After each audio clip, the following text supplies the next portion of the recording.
What's going on, Internet? We have another Warriors of Light podcast for you. Today we got Steve. And you can call me Valfor. And I am Blake. So we're pretty heavy on the spoilers right now. A lot of exciting Open 7 stuff. So yeah, which card are y'all the most excited about? Everything that's Warrior of Light. Everything. All of it. There's so much good support coming to Warriors of Light. It's kind of it's a little overwhelming, honestly, because I want to add it all to my deck, but it's so tight on like forward space. I gotta pick and choose my battles, you know. And it's fire. How much fire does the deck run? Right now I only have Lunith in there right now. Lunith. But I mean I can definitely make room for Soul and Soul. Is it Aegis? Aegis? You got Bart's. Yeah, I'm not putting Bart's in there. He's just too specific. He's good. He's really good. It's just there's not room for him. Yeah, it's Aegis, I guess. He's from Final Fantasy Legends. I don't even know what the hell that is.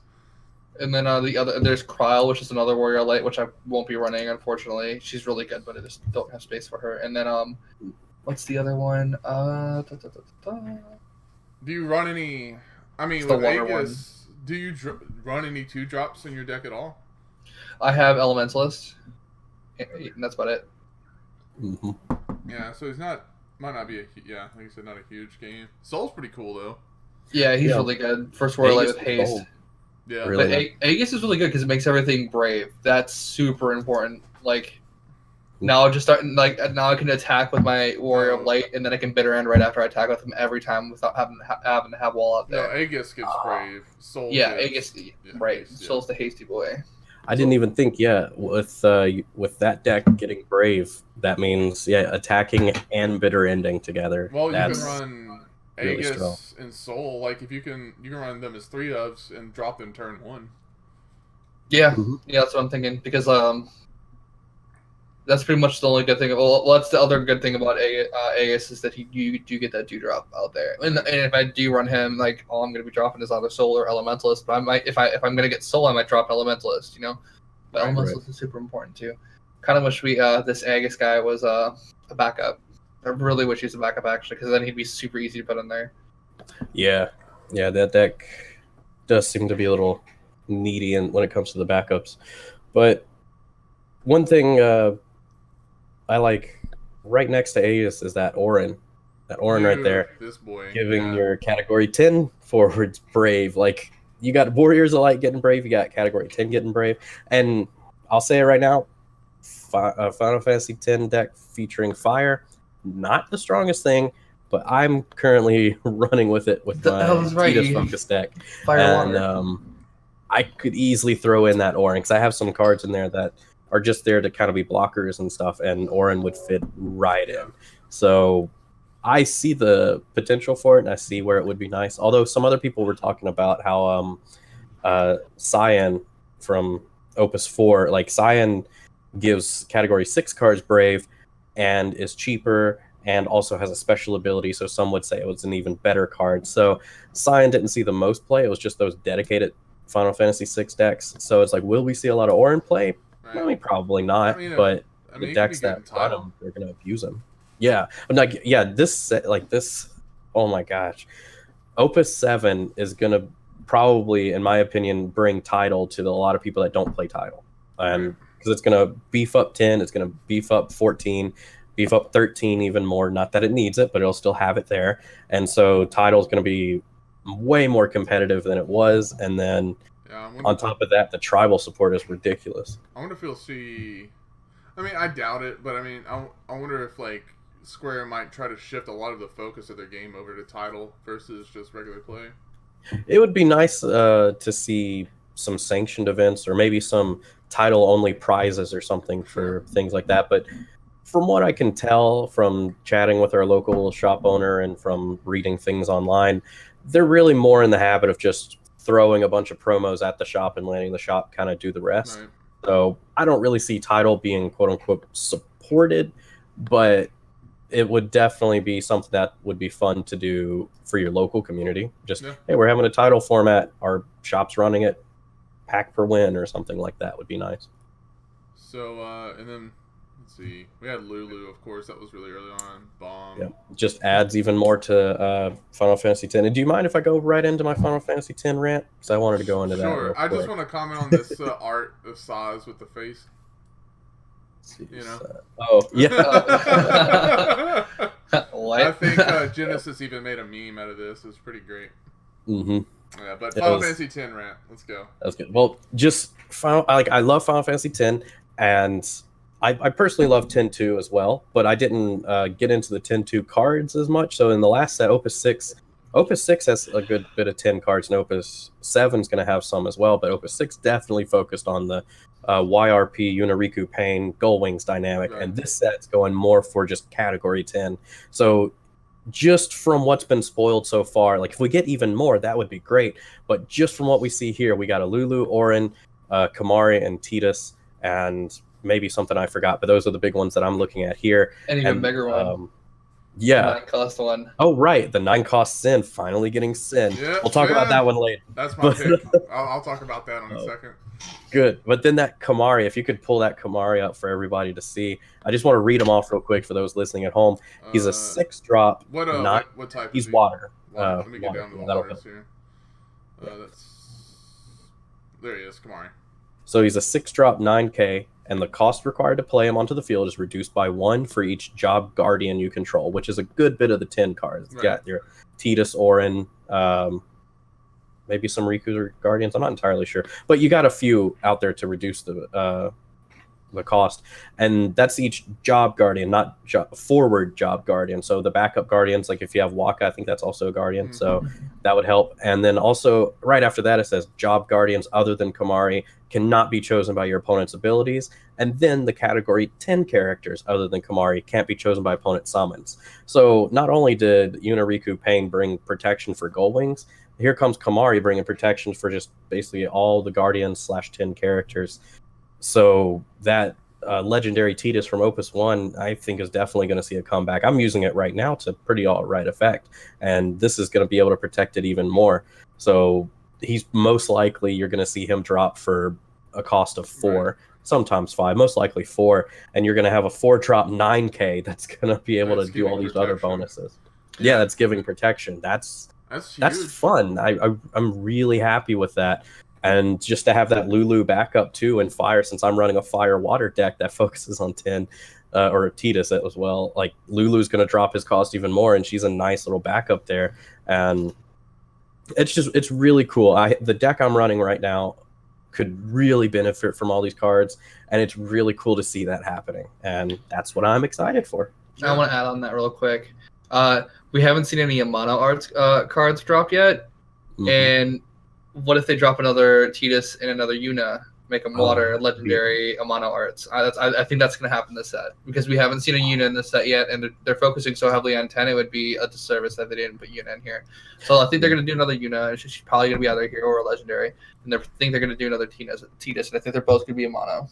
Mhm. I wonder Oh, if all of this 10 support is coming from like them listening to the player base, because it's something I see a lot. Like I want 10 support, 10 and 7. Well, I want 10 and I guess 7 support, but there's a bunch of 7 cards out there. But I do see 10 support a lot, and I wonder if this is that answer. Right. I mean, one thing we're not seeing here are a whole lot of summons that have been spoiled yet. We've seen a Right. few, Right. but we haven't seen a whole lot of summons. If I were to guess, I would assume we're not getting a lot of 10 summons in this one. We're probably getting the 10 characters for forwards and backups, just getting another round of those. But I would probably assume that the summons would come in Opus 8 or 9. Like they'll come a Right. bit later on. But that would just be my guess. We got that Seymour that we didn't talk about. That's also another Final Fantasy X card. That's amazing, mind you. Let's see. Let me find the description of it. Seymour. He's a 2-cost Lightning EX backup. I think he's a backup. Mm-hmm. Right. Okay, so EX burst when Seymour enters the field, search for one summon and place it on top of your deck. And then you can use a special Yeah. 2 lightnings, reveal the top card of your deck. If that card is a summon, you may summon it without paying its cost. So that's a nice one turn, or instant kind of blam that you could play from your hand. If you got 2 Seymour in your hand and the CP to play it, free riding, boom. And there's Raiden, little to nothing that they can do with that. I already have deck ideas for this. Like, It's really cool. Remember that Fusoya Lightning deck I built? Mm-hmm. I'm thinking about running that with Noctis Like- and the Earth EX stuff. Yeah, like I was so focused on riding, but yeah, like throwing Fusoya down. I wasn't even thinking also this, like you could throw your Odin on top. Like you play him at your end of your second main phase, throw an Odin on top, your enemy's going to be hesitant to attack you because you're going to have that Odin ready to go. Right. And that's really cool. So how about old Zapped? Zapped. He's the 4,002 drop. Zapped is also a monster in all situations. Right. I wonder what the point of that is.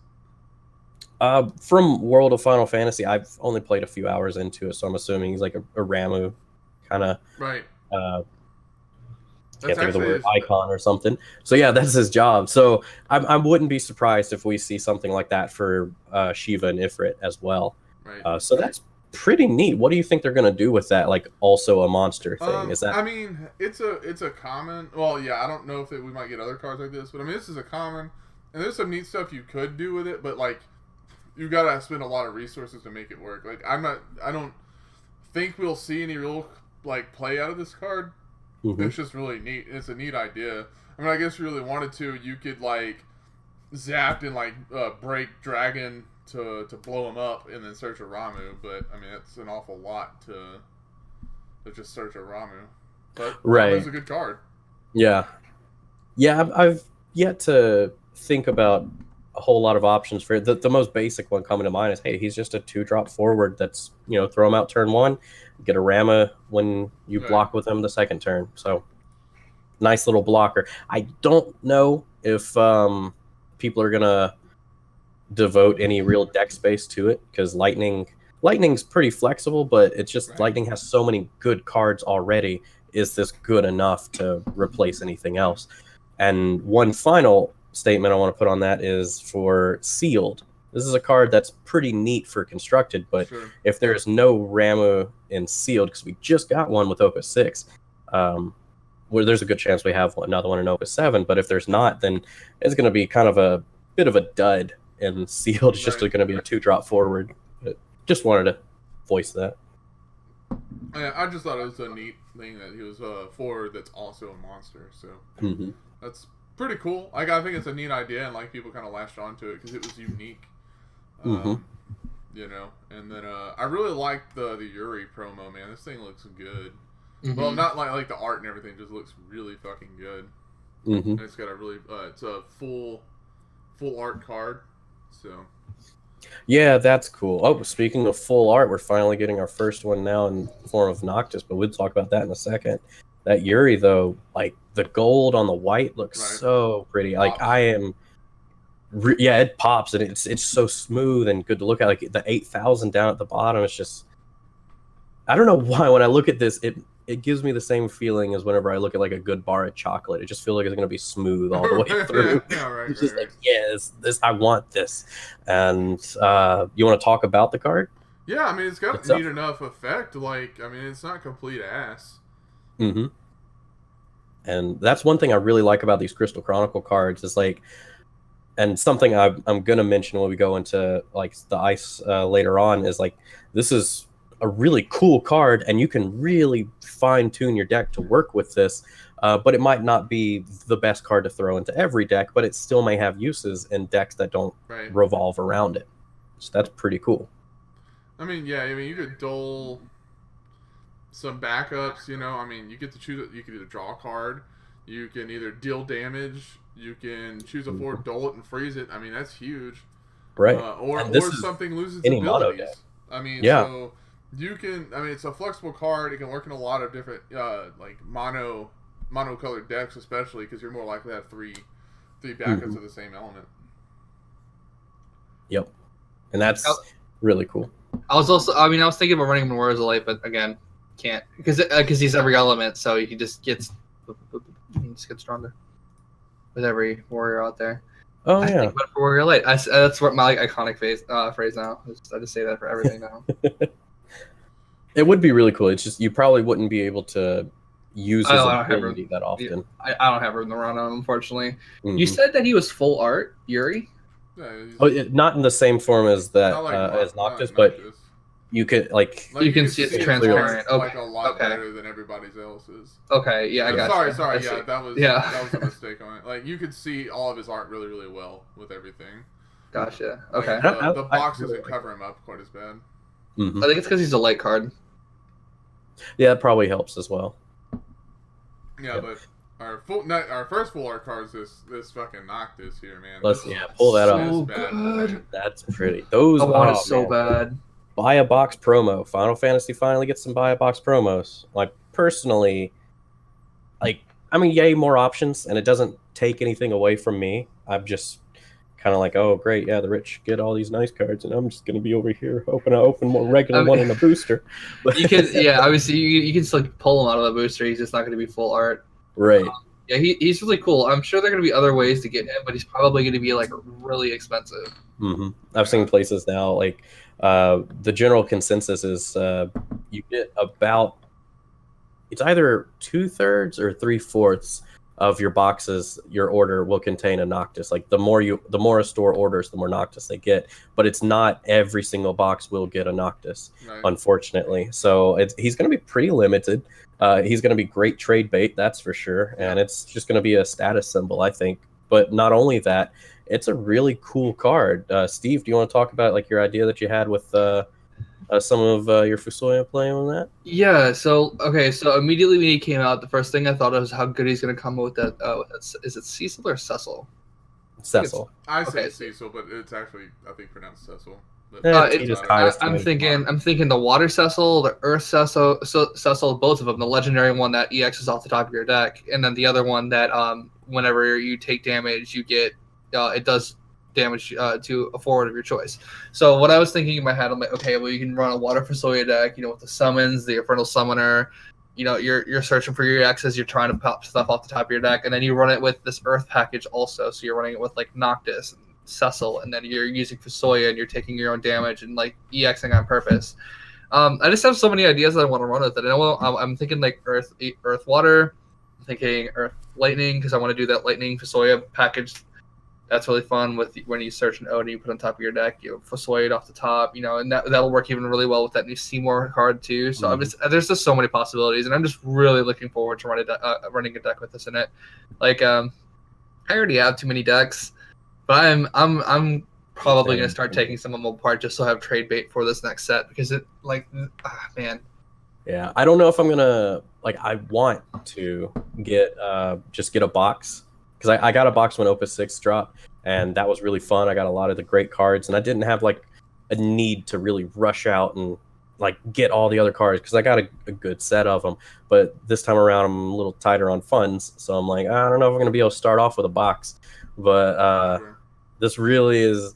It's like the thought of, well, if I get a box from the right place, I could get a Noctis, and this card's pretty cool. So it's definitely making me consider it. That's for sure. It's a little worrying though because now that they've attached this with a box, and now they're saying that not all boxes are going to come with it. So those boxes that don't come with it are going to be less valuable than the ones that do, and I think that's going to start complicating those things a little bit. So like they're going to be customers who are online who buy a box and they get their Noctis, and the one behind them spends just as much money, doesn't get one. They're gonna be really pissed. So is the Noctis gonna be in the box? I think it's gonna be outside. I think it's gonna be. But they're kind of tying it to It's really, I think it's tied more to retailers. Your local card shop. Your local card shop will get X number of Noctises depending on how many boxes they order, and then it's gonna be up to them. Because I've seen some people who own shops like selling online, like, hey, if we have extras, we're gonna sell them for this much each. So. Honestly, go ahead. I'm sorry. There might be enough for everybody. So, but is it going to be packaged with the box? Like, I don't think so. I think or are they going to give people a stack of Noctises and like as people buy a box, they hand them a Noctis? I think that's the case. I think it would be way better if it was packaged though, because like, okay, so say you open a box to sell retail packs out, then you have that extra Noctis that you can do what you want with. You can make it as prize support. You can make it as you can sell it to like as a single with the rest of your singles and stuff like that. Like I think that would make so much more sense. Right. I disagree. Like I feel if I drop a hundo, 100 bones, I want my goddamn Noctis. Yeah. And one thing I do want to say, it's a little slightly off topic, but something we mentioned last time but didn't mention just this time, is that It's Final Fantasy 15. It's Noctis. We're talking about Noctis. Yeah. Yeah, it's true. Like, yeah, it's I true. can- look can't at him wait in to his see. full art glory. Just right there. It's. I'm so really good. looking forward to see what they do with his dad and Arden and like Mhm. the primals, and Dude, I'm super yeah. pumped. Well, they give us King's. What's it called? Kingsword. Oh, that would be King's so Glaive. cool. Kingsglaive. Yeah, the Kingsglaive Kingsglaive. characters. I haven't sworn in Kingsglaive is what happened there. But yeah, I hope Kingsglaive, the I King's want- guard, like with the swords and stuff like that, where you get all that. Oh man, there's so Mhm. many cool things that could be happening here. I would love to play with some of those characters. Like that would be really cool if they had just their own in-universe archetype, just Kingsglaive. That would be really cool. That'd be really awesome, man.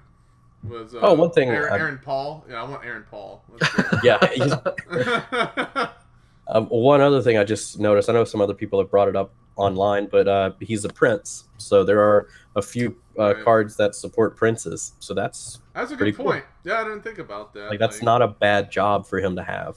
Does Garland work with Prince and Princess, or just No, Princess? Garland is just princess, Okay. but what is it? Is it Clady? That's like dull her reactivate a prince that's in water. So that's pretty cool. Like it's got a little bit of support, and that's one thing we're seeing a lot in this set. I don't know if it's intentional or not, but we're seeing a lot of really great archetypes or jobs, I should say, that are coming forth. Be it Guardians, Warriors of Light. I mean, we got another girl card, so maybe girl will get some support in the future. Girl, like For- job girl. It's a yeah. Job girl. Jesus. It's the Yuri counterpart. Yeah, the Shilinka, she's a wind Yeah. card. No. That's the one with the Moogle that we saw that was in the spoiler like forever ago. hmm That's pretty cool, but yeah, Noctis, and then he's such a good card on top of it. I'm glad. It's good to see like when you get a promo, it's good. Yeah. So that's really exciting, and I mean he's only a 3-drop when you really think of. I mean that's pretty damn decent. Like when you get a card with that strong of an effect at like that cheap of a cost, hmm fucking ridiculous. And he doesn't like. Just my personal opinion. I could be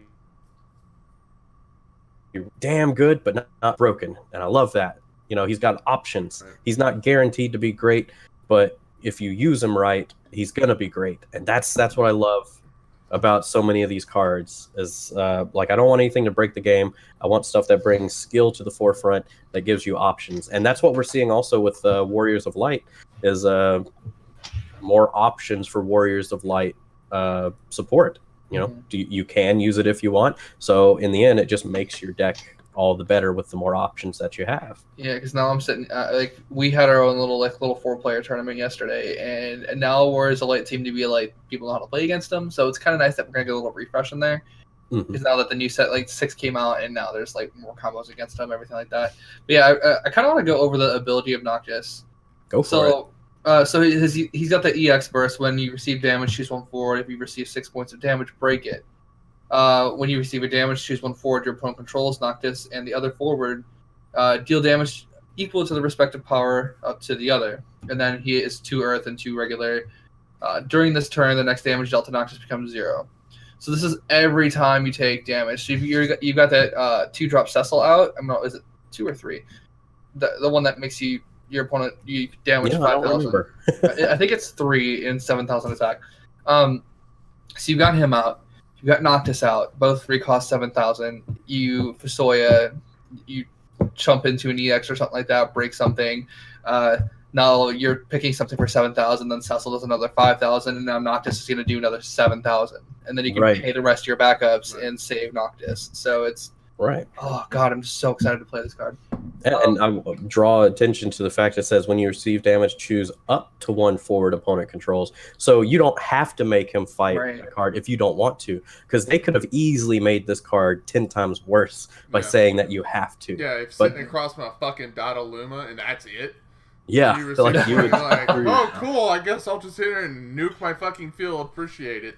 Yeah, and he's not even strong enough to kill a Dodaluma if you do select it. So. Yeah, so it keeps like the crappy situations from happening, because some cards will force you into things. This one, like I said, more options are always better. Remember that Unless one it breaks the time game. I owed in one of my own cards because it forces you to pick something? Yeah. That was a really sad. That was a really sad Uh, day. I think I don't know. Like like it's only 3. It's only a 3 drop, and I think like you get a shit ton of value for fucking 3. Value's important. But yeah, no, big card. Really excited about it.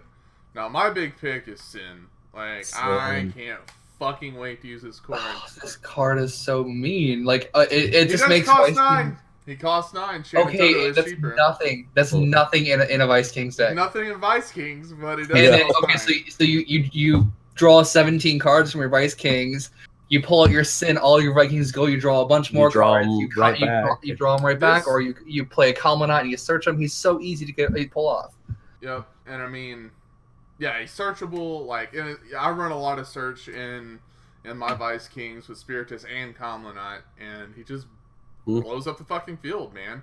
And then like one way to look at it is like look at how easy and how regular that deck pulls off Nidhogg.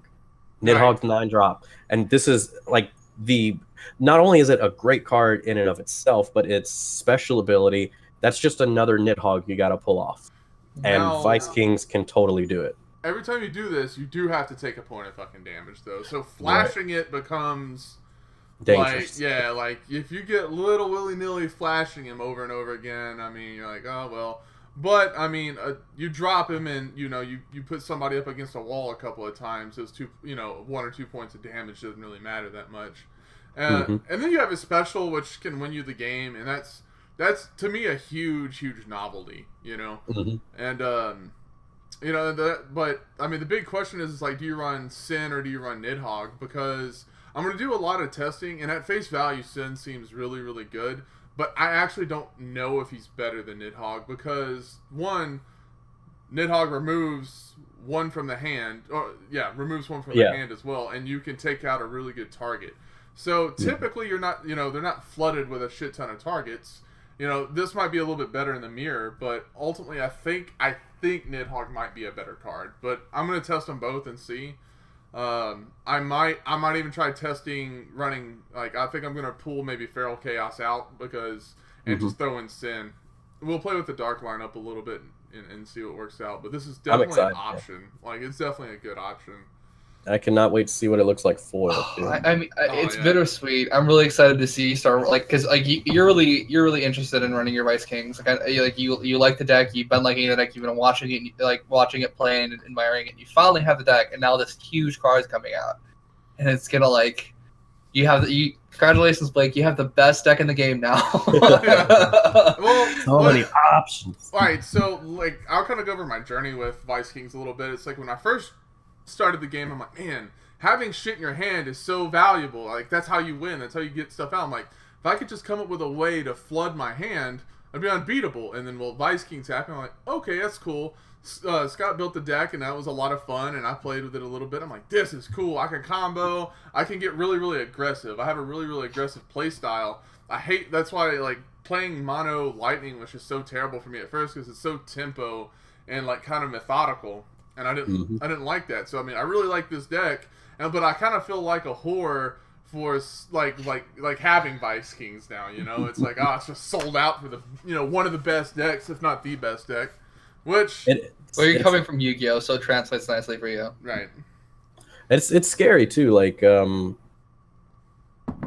I just had this thought. It could be a dumb thought, but what are you gonna do like? What are people gonna do when they're kind of done with Vice Kings? Because Vice Kings, like, the drawing power is just so nice.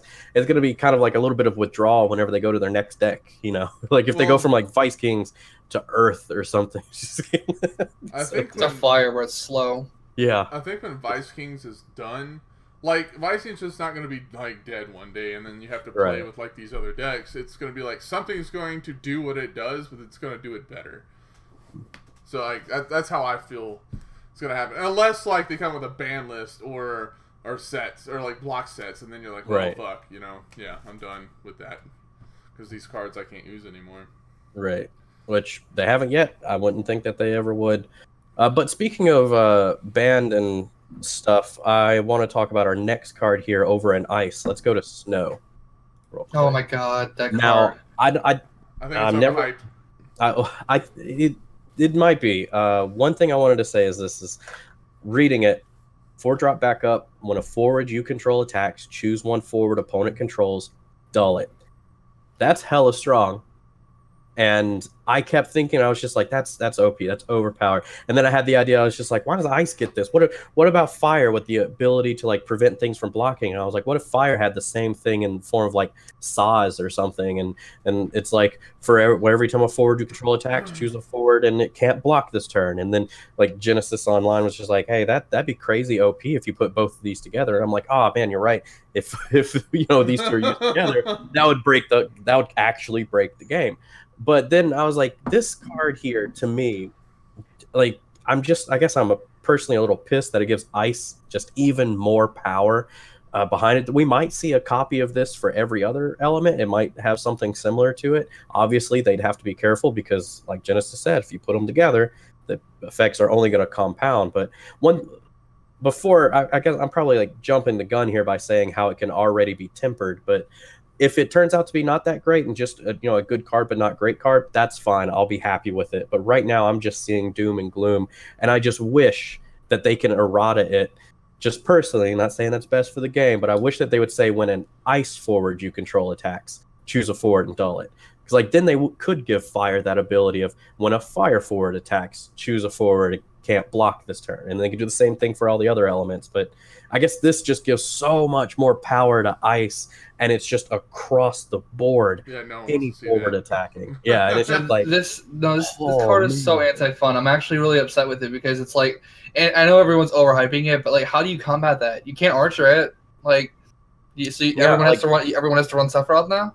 There are certain like defenses to it. You can remove its ability from like Dancer or something, or you can play Aerith, the legendary Aerith from Opus 3 that says the forwards you control can't be targeted by your opponent's backup's ability, so it protects against things like this. Oh yeah, and it's a damn good card, yes, but like that. What is that, Jill? Is that what that was? What did you say that card? That was Aerith. Aerith. Okay, I think Jill does something similar card. too. Doesn't no? They can't Jill's do like damage and freeze and stuff. Yeah, and can't be damaged. That's right. Yeah. And so like, I don't know. It's one of those cards where almost single-handedly, if your opponent's not prepared for it, it can win you the game easy. Right.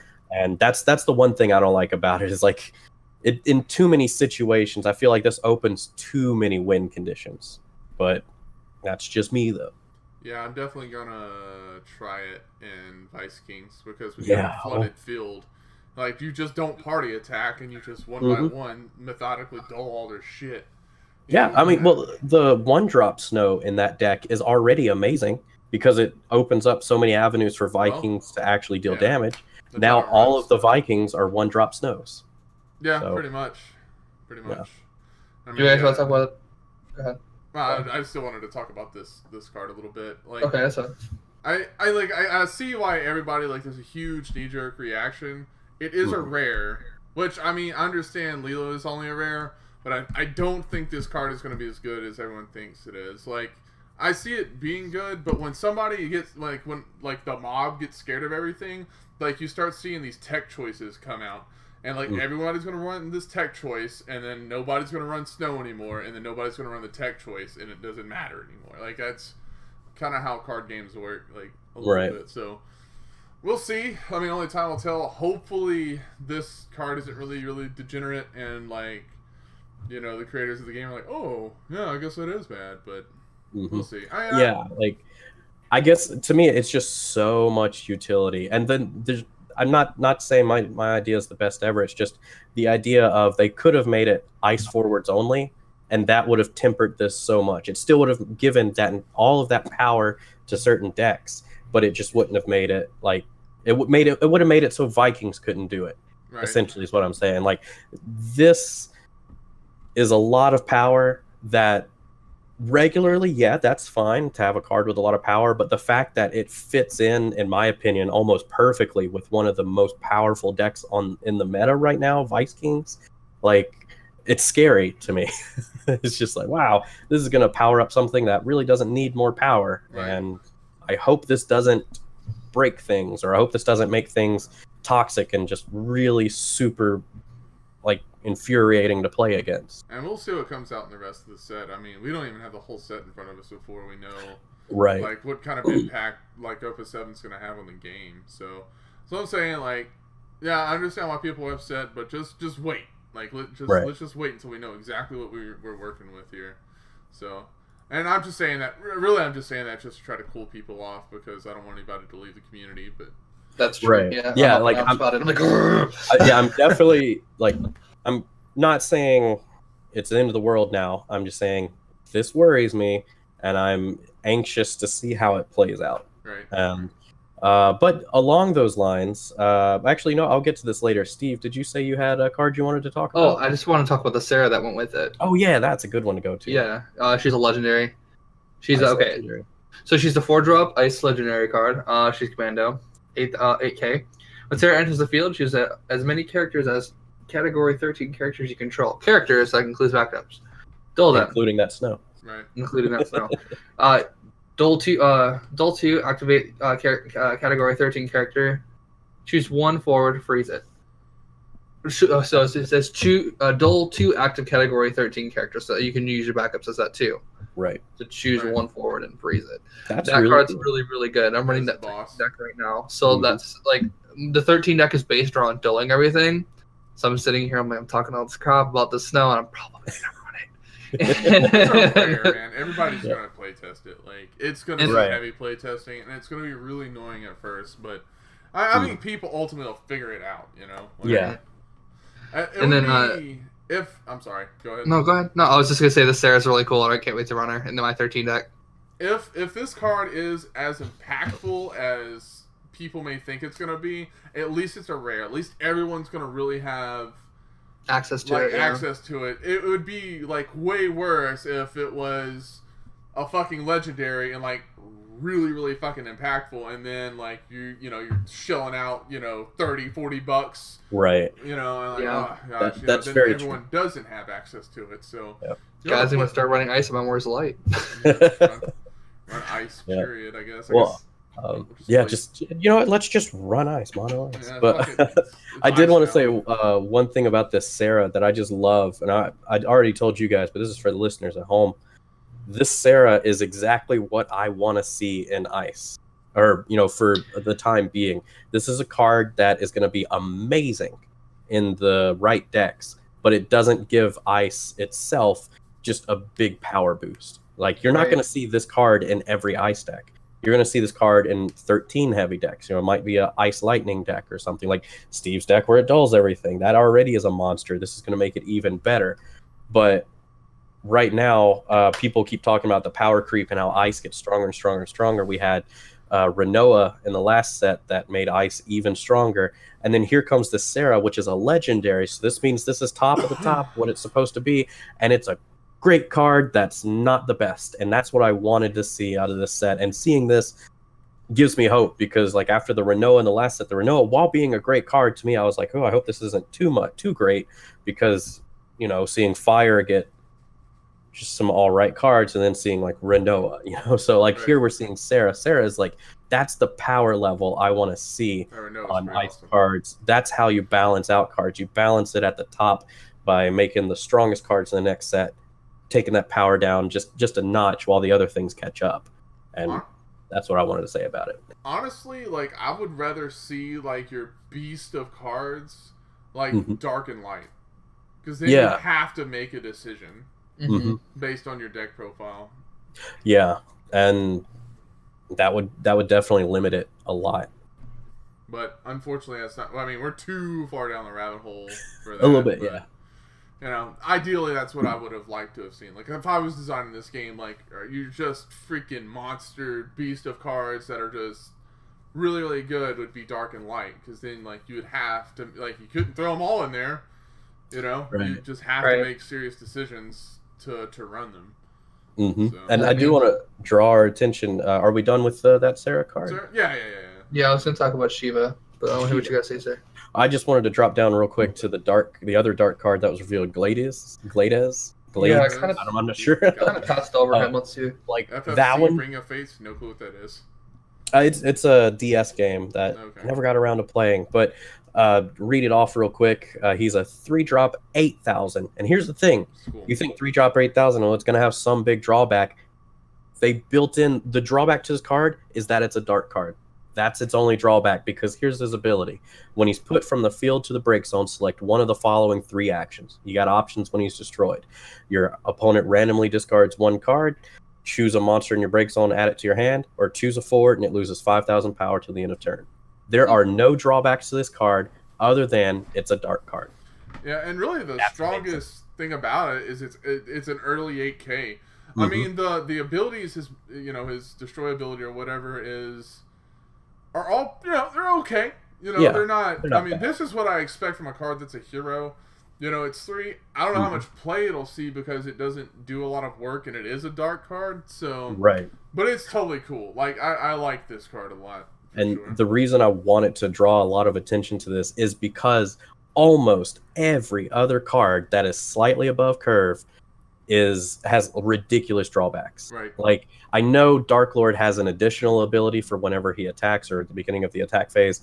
But Dark Lord, the reason why you're removing the top 5 from your game is that in addition to the damage it deals, 10 cards. Thank you, God. In addition to those 10 cards, he's a 3-drop 8K.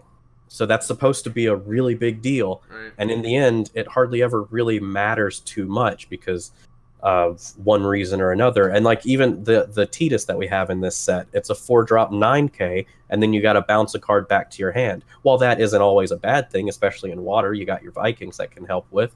But this is one of the first cards that have a really nice above curve, in my opinion, balance to it. It's really cool to see that. And this is what I want to see. I don't want to see a 3-drop 10K with just discard a card or something dumb like that. This is really cool. This is going to be amazing in sealed events. Yeah, this has stuff where it's going to be a nice card to throw in, but in my opinion is not going to break the game. I could be wrong, but this is a really cool power card that has just little to no drawbacks, and I like that a lot. It's not that it has no drawbacks, but that it's finally we see something, a 3-drop 8K for what it's worth. Because just to compare, you have a 3-drop 8K. Yeah, that 8K is above curve, but look at all the other stuff that's on curve. You got your Noctis, that's a 3-drop 7 with all of those extra abilities. Those extra abilities are essentially free, or Dottaluma, it's a 4-drop 8K with all those extra abilities. Right. So I'm just tired of seeing cards that are on curve also having crazy awesome abilities. It's nice to see that we finally have a card with some good extra abilities that's slightly above curve. Right. And also being 8K, it delivers a presence, and then if you're gonna, then you have to think am I gonna spend the resources to out this guy? And outing 8K, I mean, it's relatively easy, but it still costs a little bit. And it's are you going to spend 4 on an Odin to kill this 3-drop 8K? And then you have to think, do you want to deal with the consequence once he breaks? Mm-hmm. So, yeah, I think it's a good card. Hell, I mean, it costs 3, and you're looking to blow him up anyway. You might run him in multiples. I mean, you never know. But yeah, definitely a cool card. I'm glad you brought that up. It's definitely a really, really cool card. It's a nice power level, ignoring the game's use of power. It's a nice power level that I feel is good to sprinkle in throughout each new set, where it's powerful, not overly powerful, but is a card that's going to be fun to play with. Because you playing balance. Fun things that make you feel powerful, but that's not going to break the game. So that was it. So Steve, you said Shiva card? Yeah, I wanted to talk about the other Japanese cards that were kind of spoiled. They had a Shantoto, they have Noel, and they have a Shiva. And the Shiva, I think it's a pretty good card. It's a 3-drop EX burst. Choose up to 2 forwards, freeze them. Its effect was triggered off an EX burst, dull them also. That's kind of cool. Yeah. And it's a common, I'm like, okay. Yeah, that's a neat common. I mean, this will be really good. I would definitely draft this, or use it, or if I pulled in a sealed event of some sort, I'd definitely use it. But yeah, it's cool. Got the nice, what's it called? Opera. Yeah, Opera Omnera. Yeah, Omnera. Yeah. Art, so that's pretty cool. Yeah, that's really neat. I like that card too. That's fun. It's gonna suck whenever someone does hit that in an The EX versus. yeah. Oh my. Yeah. Dull and freeze 2 cards. Okay, that's all on Jill. And then Shantoto, she's a what is she? 2 cost? Yeah. What is she? Is she 2? Yeah, she's a 2 cost. She's a 2 cost backup Earth that when you pay 1, she becomes any element other than light and dark. Right. Until the end of the turn, and they can only use it once per turn. So I think that's pretty cool. And then Noel, he's an interesting one. He's a 6 cost lightning forward. He's only 6k, but he has haste, and when he enters the battlefield, he gains 3,000 attack, and he gets the following ability: when he deals damage to your opponent, choose a forward they control and break it. This I did want to talk about this card because the more I read it, I'm like, it's really cool. It's not bad, but I just don't feel like it should be a legendary. Well, here's the thing. The translation was weird, so they can't figure out if it's enter the battlefield or enter the battle phase, because it's ETB is what it was translated as. Oh, okay. Yeah. Okay, I see what you mean. Yeah. Yeah. Yeah. I guess if it is just the turn he comes out, and then I'm still like, okay, cool. So for 6k, you can drop a forward that can deal a damage and break a forward. That is powerful, but that's just for the turn he comes out. Yeah. And I'm just like, man, that's unless that's really gonna. Yeah, or you can Twilight Odin. Yeah, like Twilight Odin is almost just as good. It just his utility is that he's got haste, and that's surprise, I'm gonna break something. But that banks on the fact that he's either unblockable or they aren't able to block him because. Right. It might have been a spotty translation now, so. Yeah, we'll see. If he had first strike as well, then I'd say that'd be a great legendary. But that's put it this way. Even though this can fit into more decks, I would prefer to personally, I'd prefer to have that Sarah card than this card. Yeah.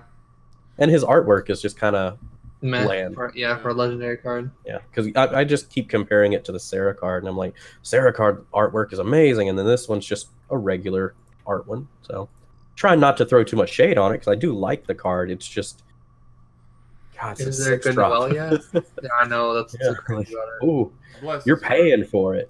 So yeah, but as far as spoilers go, I mean, there's a bunch more, but yeah, I think we went over all the ones that we haven't talked about already, or we can talk about the new decks. One more that I wanted to bring to everybody's attention. What do you got? Carbuncle. This little bitty 2-drop Earth backup. This is something that the first time I looked at it, because of everything else that was released alongside of it. Thing? Yeah, the frog-looking thing. I looked over it and I was just like, okay, whatever. And I moved on. And then all of a sudden, like out of all the cards I was looking at, I was like, ooh, this card's great, this card's great. But everybody kept just commenting on Carbuncle. And then finally, like someone said why it was good, and it hit me. I'm just like, wow, I feel dumb for missing it. It's a 2-drop backup with back attack. And I was like, what's the point in that? The point in that is if you go second, you can put out a backup to start the game off with. No shit. Yeah, that's true, because you can play it on your opponent's turn. So if you go second and this is in your opening hand, you are in an amazing. Holy crap! That's insane. So, are there any other cards with back attack? Is that There is one other card with back attack, and it's been the one. Yes, Scarmiglione. It's been the only card with back attack, and it's a 2-drop backup. 5K. And now that I say this, now I understand why he's kind of good. Because if you start off the game with him, you can start off with an attacker. So, that's cool. But that's of course assuming you go second. But still, like. That's really neat. This is gonna win some games, I think, just because of because of a strong start. But of course, that assumes you have it in your opening hand and you have stuff in your hand you want to get rid of to play it. Well, still at the end of the day, case for everything. It's only a 2-drop backup, and you can always pitch it for 2. So right. I mean, there's really no downside to running it, and you just get. I mean, if it is in your opening hand, you go second. I mean, you're dropping it for free, so that's huge. Yeah, that's cool. This is in my opinion, high risk, high reward. The risk being there are plenty of other 2-drop backups you might want to run instead. So, do you run the risk and try to have it in your opening hand and go second, or not because just a vanilla 2-drop backup, well, yeah, it's not bad, but you always want to have some extra utility for the late game. Right. And, yeah. So I just wanted to point that out because No. if anyone else like me was just kind of overlooking it, I missed it. I'm now like, oh wow, okay, cool, that's amazing. Yeah, I've kind of kept myself out of the loop lately, and yeah, no, I totally missed it. That's fucking awesome. Yeah, it's amazing. Yep. Oh, and before we move on, real quick, just wanted to casually mention I did see that video that was going around on Facebook where there is now a 1-turn kill for Mill deck thanks to Zoo.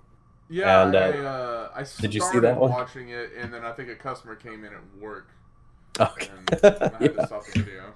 Yes, I have to send me the video because you told me about it yesterday, Scott. I haven't this seen boy right here. Yeah, that's really cool. And while It's a mill, right? yeah, it's to mill because the I'm not going to explain it all because it would take too long. But essentially, with the right field, and this is why it's totally fine because you're never going to have that field except for 1 in a million games. With the right field, you can continuously reactivate your forwards and reactivate your backups to kill. Like you need Urianger, so you have Urianger to kill Urianger and constantly bring back the Zoo, which reactivates your backups. You just do that over and over and over with the 2-drop Riku that you can pay an Earth and Dull Her to mill. So everything works together to basically give you infinite mana, so you just keep going back and forth. Reactivate your forwards, reactivate your backups, mill, then do it all over again. And it's very slow going, but of course, if you can pull it off, you can just establish it's an infinite loop and you win. That's good. But that's really cool. I'm a big fan of having OTKs when they're like super inconsistent. Like I love seeing people discover them, and like when they work, and that's really, really exciting. I can't stand like in a game when there's an OTK that's consistent because it's like, oh, yeah, that's. I guess you just don't get the other guy just doesn't get to play the game. It's just lacks a little bit of skill. So yeah, right. It's super cool. Yeah, I know. Yeah, I saw that video. That's fun. It's pretty excellent. And now I did want to talk a little bit about the starters, the Opus 8 starters that were kind of leaked. Maybe. I don't know if these are real. So we have this. I have pulled up here is this Scion, not Earth. Fire and lightning. So I mean, I thought that was really, really neat. So we'll see more Scions, but I mean, Earth is probably arguably the stronger part of this current Scion deck. So we'll see. Yeah. See what happens there, and then what was the other one? Final Fantasy Earth, VII. Wind, Tifa, yeah. Yeah, Earth, Wind, Tifa. So hopefully we get some Aerith finally in a Final Fantasy VII deck because she doesn't really get run a lot of Final Fantasy decks. I mean, she's like in Wind decks, but not like. Yes, she did. Yeah. So I mean, it's. I guess it's. Yeah, it says Final Fantasy VII, Tifa, martial artist. So. Yeah, and it's cool that she's Earth because a lot of 7 card, like the big 7 decks out there right now, are focusing between Fire or Earth, or then a mixture of Fire or Earth. So it's really nice to see a Tifa, which is predominantly Fire, is now in Earth. So hypothetically, if you're running a bunch of Tifa, here's another one you can throw in for getting off her special abilities. Right. So that's pretty cool. And if this is real, this has her Advent Children art, Advent Children. Oh yeah, it does. Animation, which is pretty cool. I like that. That's a nice precedent. That means, like you said earlier, you wanted Kingsclave. I was just about to say that's great, but I don't think we even have Advent Children art yet. Yeah. And so here we go. Here's a clear Advent Children art, unless they want to say that's from a cutscene in Dirge of Cerberus, and if they do, I want to punch them. This is an Advent Children art. What is it? I don't think it's probably Dirge of Cerberus because no. Well, no, it's probably not even Dirge of Cerberus because Dirge of Cerberus has the Advent Children costumes. Because the Advent Children her Tifa costume, she has a white undershirt, which is that, but she has a black leather vest on. That's right. Yeah. This is video game outfit or original Final Fantasy VII outfit, I think. Yeah, it just might be like original art for the game. Yeah, it might be just original 3D modeling. I'm not sure. They do have one card that's with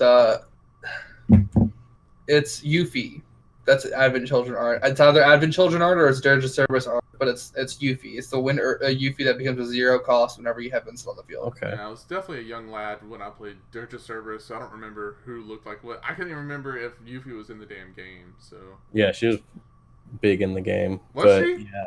Yeah, I played that Her game and Vincent the bitter end, and I don't even remember who was in the game except for Vincent.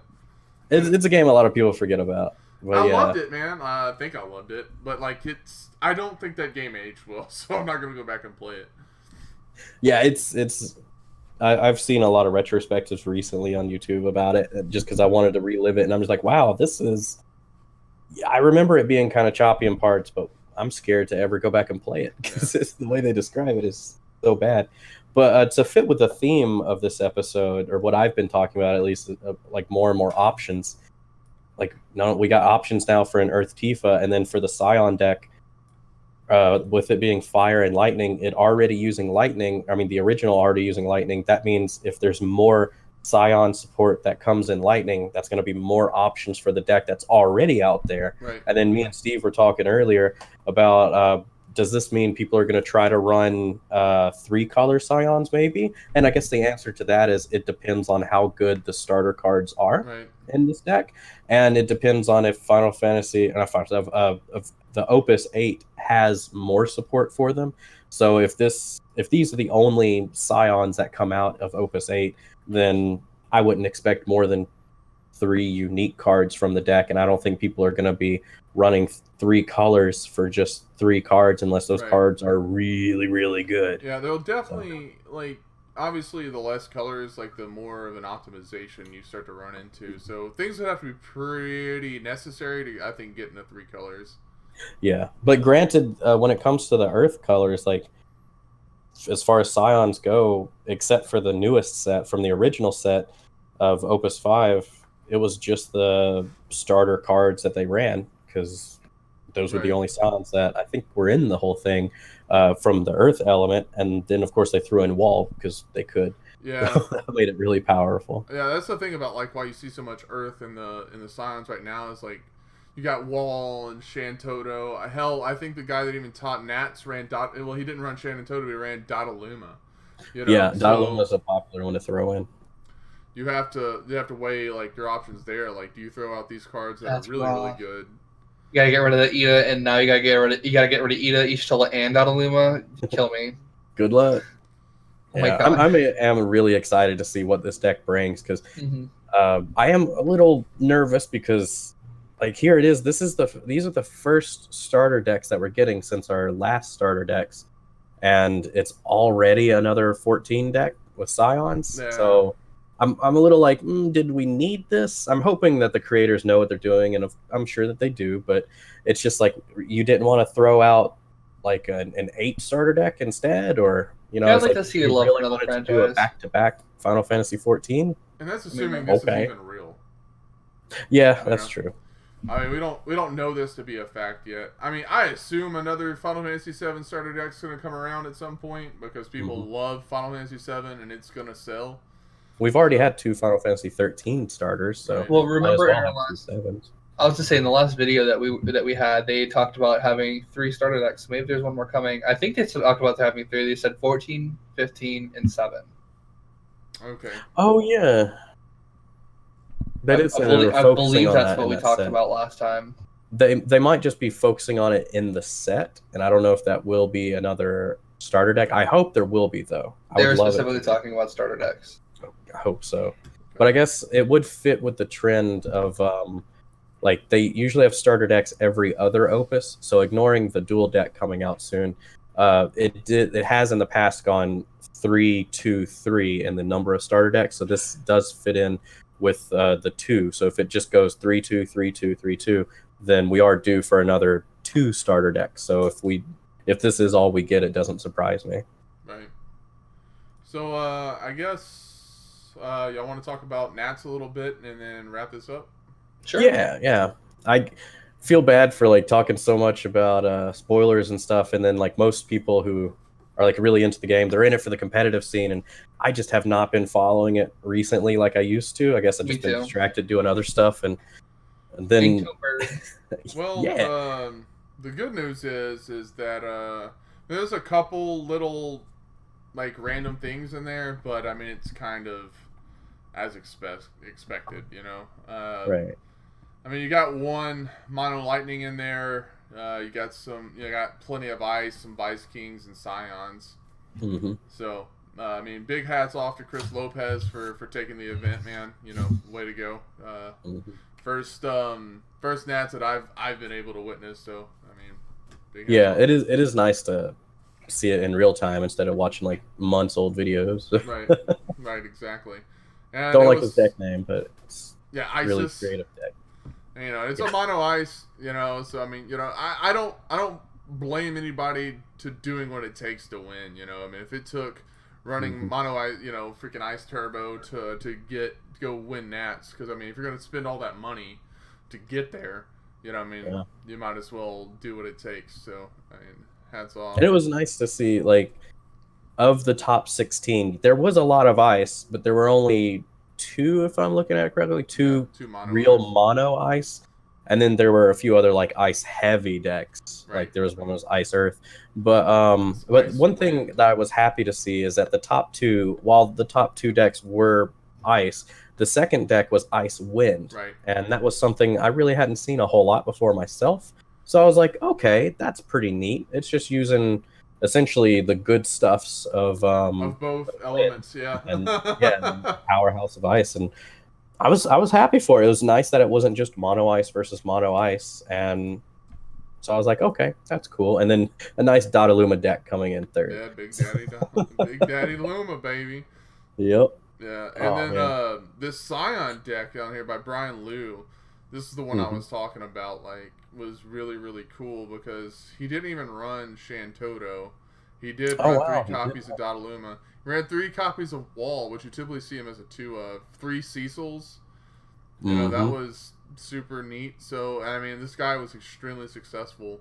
I think you'll see, like, the shift of, you know, Scion's shift towards this kind of build because it was so successful and it's new. So, I mean, hats off to the guy to kind of take Scions, which was already pretty established, and evolve it even further. So, I mean, yeah.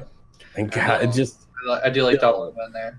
Yeah, and I just still love that this deck has so many of the starter cards in it. Yeah. So we've been talking a lot to new people coming to our events, and people are just like, I don't know, man, I'm new to the game, need to get my collection going. What do I do? And then to be able to say, well, you want a deck that can hold its own, buy Scions, and then add a little bit to it.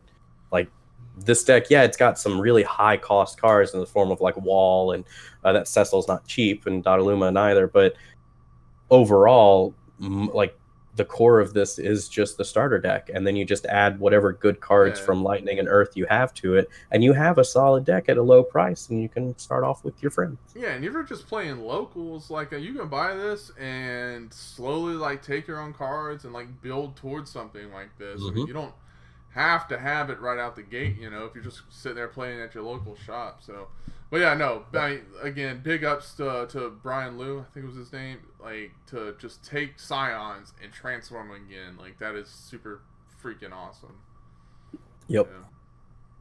Yeah. Yep. There were a lot of cool decks, and it's a little surprising that there was just one mono Lightning, but yeah. I think Mono Lightning just kind of got crept out. Well, not necessarily crept out, but got like figured out, and like just, you know, better options came available. There's still a lot of good Lightning cards out there. It's just that style of deck just didn't work out, man, in the end. It looks like he ran a little bit of Shadow Lord. I guess that was a tech option, but yeah. Yeah. No, and I do want to say, like, just self-admit, we were talking a lot of shit about how good Vice Kings was. There was only one Vice Kings in top 16, so I don't know what happened. There might have been like a hell showed up that day, but there was only one in the top 16. So just like we were talking months and months ago about, Mono Ice is the one to watch out. It's like, that's true, but if you don't have an answer for Mono Ice, Vice Kings, and Dodaluma decks, and Mono Lightning decks, then you got to have a little answer for everything. And there's a lot to watch out for because there are a lot of top decks right now. Yeah. And trying to figure out this. I'm sorry, go ahead. I would say, looking at top 8, you do see a lot of ice, though. So, I mean, there's definitely a huge thumbprint there from ice still, which is to be expected. I mean, nothing's changed. You know, it's not like Opus 7 has come out yet. So, I mean, that's going to be the case. Honestly, I think for at least 2 more sets, maybe 3. Yeah, and depending on what else ice gets, Like if the other legendary in ice is, you know, another like something on the same power level as Sarah, where it's good for some decks but not all, then you know that's gonna mean that people most likely have to play with the same decks that they've been playing with, and that either that's gonna, number one, run stale, and number two, mean other things have more options to deal with Right. it. So that's how they can help balance out the game. Yeah. So yeah. Yeah, and I like this this wind water deck. That's pretty damn cool. True North Strong. Yeah. Yeah, it's like, let's just throw in Viking and the Viking package and Cloud of Darkness and get some good stuffs from there, and Yeah, it works. this YRP game combos. It's definitely still early enough in a stage where it's just like decks are just good stuff. Like you just build a deck of good stuff. That's how you go and win. You just get good stuff. And I like that. I mean the one deck, the 3D1C, that's a deck I used to run like before I changed my Dottaluma deck to have ice in it. Like that's, you know, a whole bunch of different colors. It's got 1, 2, 3, 4, 5 if you count dark. So it's got 5 colors in it. Like I remember seeing this before, whenever there was coverage of whatever tournament it was, and I fell in love with it. And so I'm glad to see here's a very similar deck. It's been updated for the new set and everything. That topped out. It got what was it, 9 to 16, so it was in top 16. Right. So that's great. I'm happy about that one. Yeah, and you made sure, like, running Kamlanot and stuff, you gotta have that chaos. Yeah. But well, even though, like, he still only ran 2 color backups. Mm-hmm. And then chaos, I guess, to run the Phoenix and Vivi. Yeah, and used to, he's changed it a bit. He's got Urianger and Estinian. Used to, like, instead of Estinian, they threw in like a ice Sid Reigns. And so that would be like the only ice card would be Sid Reigns. And now he's got Estinian, Urianger, and Exodus. So there's a little bit there. And then he's got VV and Phoenix. And all the rest of it, though, is Wind Earth. Right. And from personal experience of playing a deck very, very similar to this, it works. It actually works. And I love that about it. Well, being able to, like, pitch stuff out of your hands and, like, how flexible this game is, like, crazy strats like this tend to work out. And that's something I like a lot, for sure. Mm-hmm. Yeah, I don't know. That's all I got to say about the tournament. You know, hats off to all the people at top. It's a great job, and look forward to seeing competitive season once Opus 7 drops. I'm looking forward to hitting another qualifier. Opus 7 drops in beginning of November. We got pre-release coming up right at the end of October. So, yeehaw, here we go. Yeah. Like, I'm ready for it. All right, guys. Any final words? Please, let that Kamari be as good as I want it to be. Don't let it be, it's all right, but no bother running it. So, like, I want these Final Fantasy X cards to be as good as they are in my head. That's my final word. Yeah, I can see you building a whole deck around that. I'm looking forward to seeing what you can do with that. Cool. All right, my final words are like, comment, subscribe. I appreciate everybody for stopping by tonight, and we'll see y'all later. Bye-bye.